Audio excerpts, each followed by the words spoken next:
एकनाथ खडसेंचे जावई प्रांजल खेवलकर यांना पुणे पोलिसांनी ड्रग्ज पार्टी करताना पकडलेलं होतं आणि त्यानंतर राजकीय वर्तुळामध्ये अनेक आरोप प्रत्यारोप देखील झाले। खडसेंनी थेट पुणे पोलिसांवरच गंभीर आरोप केले होते। आज कोर्टात खेवलकरांसोबत इतर 4 आरोपींना हजर करण्यात आलं। या प्रकरणी कोर्टानं खेवलकरांना 14 दिवसांची न्यायालयीन कोठडी सुनावलेली आहे।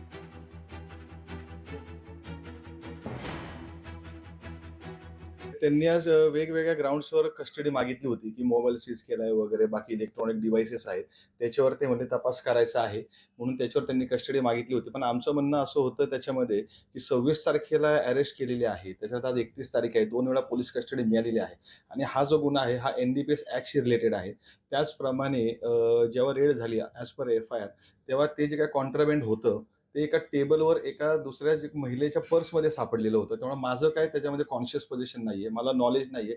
अशा सिच्युएशनमध्ये माझ्याकडे कॉन्शियस पोझिशन नसल्यामुळे मला NDPS ऍक्ट लागणार नाही, हा आमचा युक्तिवाद होता। त्याप्रमाणे